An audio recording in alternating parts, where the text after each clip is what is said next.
Alors,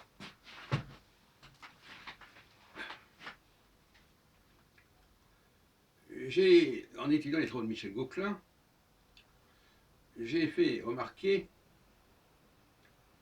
que la psychologie planétaire pouvait être fonction de la vitesse de la planète. Plus une planète a une vitesse lente, plus elle englobe un grand nombre de facteurs, et plus elle a une planète à une vitesse brève, moins c'est le cas.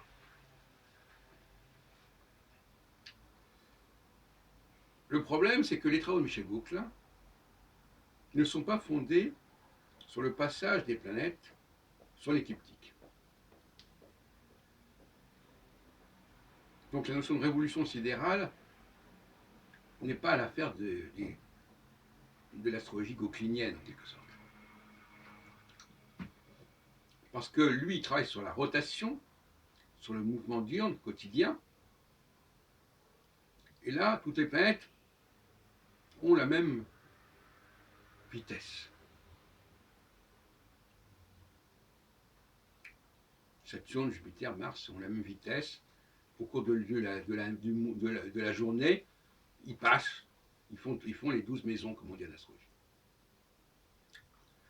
Et donc, c'est un peu délicat d'essayer de définir, de fonder la psychologie planétaire de Gauquelin sur des planètes dont on ne tient pas compte de la révolution, puisqu'on est dans le mouvement diurne.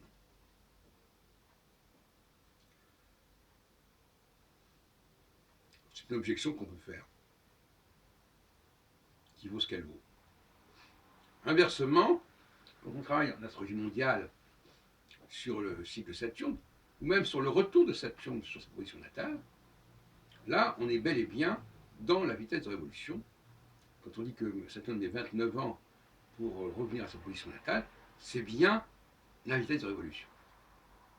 Donc on voit deux astrologies, j'en ai parlé dans une autre vidéo, l'une qui est au niveau de la journée terrestre, 24 heures, et l'autre, et donc pour toutes les planètes c'est pareil, c'est la Terre qui impose son rythme aux planètes.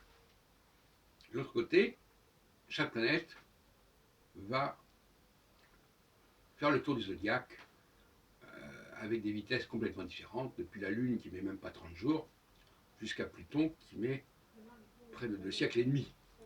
Si tant est qu'on retienne Pluton comme planète, c'est un autre problème. Donc, on a là deux astrologies qui ont des logiques différentes.